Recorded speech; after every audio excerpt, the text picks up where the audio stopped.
Hey, DGS Northfield families. As we get closer to our return to school, we want to make sure we're communicating with families, and this video is intended to explain to our families that chose the 100% virtual option what school might look like. There's still some time between now and October 21st, but we want to relay as much information as we can as soon as we can. So we want to talk about how we're going to support our virtual students, and hopefully in so doing explain our school model. Myself up here. So I think the first thing to know is that we have slightly more virtual students in 7th grade than we do 6th grade. In 7th grade, it's about 1/4 of the class, and in 6th grade, it's more like 1/6 of the class. And so these are substantial numbers, and it's important for us to ensure that we're supporting the nearly 70 students of our school that are learning in the virtual setting. So just right off the bat, I want you to know this is a priority. We are going to make sure that we're supporting our virtual students. Our vision is that if you break down a class into 3 different components, the one component is going to be the instruction when a teacher is introducing a new school.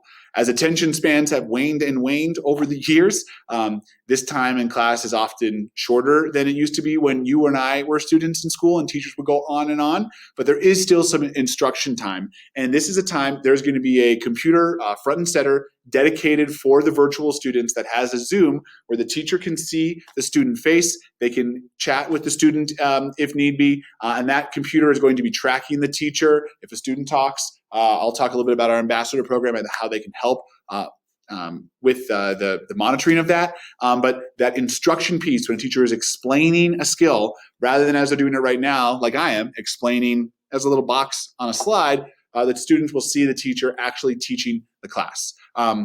Then students, whether they're in the virtual setting or in the in-person setting, are going to be accessing assignments via Google Classroom.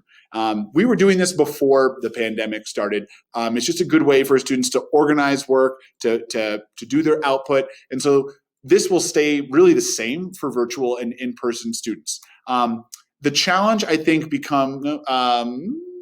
I'll get to that other part. I think the challenge becomes when there is an activity that the teacher is using in the in-person setting, and how can we match that up in the virtual setting? Sometimes the activity will match up. It might be that you're talking about the book, and the virtual student will have an opportunity to, they'll be the ambassadors, maybe listening to the virtual student, they're ready to share out. They can then share out, hold up the computer, and the student can share out what their view on the matter is. There'll be other times when students are looking in a microscope and it's not going to match up as well. And our teachers are going to be working towards creating some supplemental activities that are worth it, not just filler, so the students can do during those times. We just want to identify that's clearly going to be a challenge that we'll be solving for. One of the things just to know is that there's a designated MacBook Air that's going to be just for our virtual students, and the teacher can interact with our virtual students. We've purchased those. We think this is going to be an important resource for us, where the students can see the teacher can see the students, they can type to each other, they can talk to each other, all through that one device.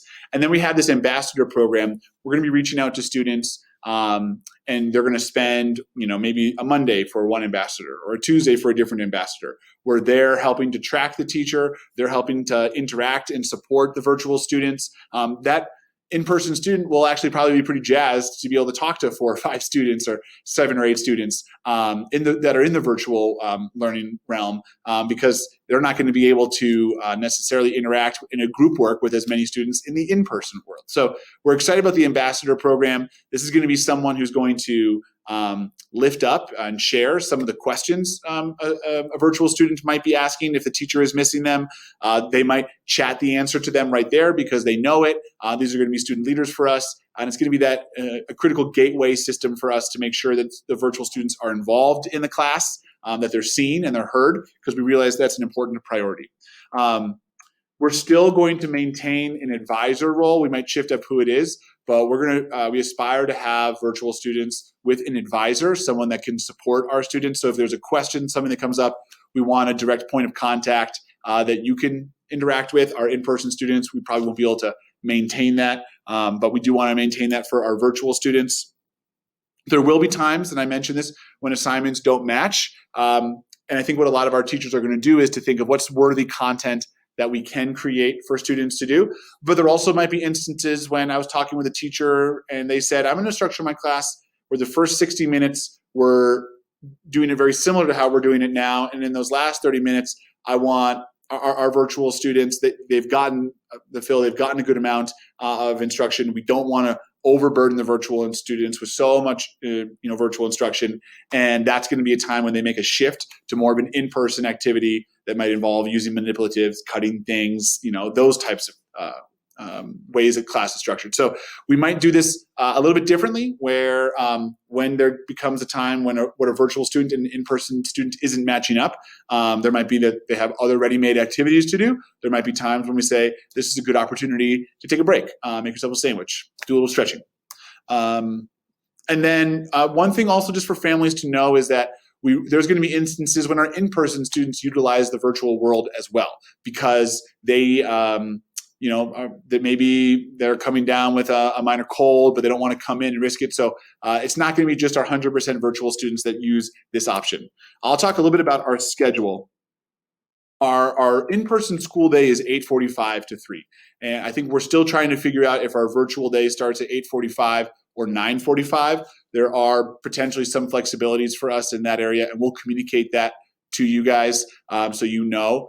So it could be that the virtual day starts at 9:45. It could be that it starts at 8:45. We need to figure out a few logistics. Students will have 3 90-minute blocks. That's different than right now when they had 4 60-minute blocks. And there's this study hall time, which they may or may not participate in. We're still working on that. Students are going to have literacy every day. Math, because of some in-person guardrails with the number of cohorts that teachers can see, math is not going to be each week for all students. Students are going to have math from their math teacher 2 out of every 3 weeks, because teachers can only see 2 cohorts per week. And so part of that instruction time is made up from switching classes from 60 to 90 minutes. So they'll still get that math block. And there is going to be some math that happens in study hall, and that's where kind of our uncertainty lies. Do we want to include our virtual students in that or not?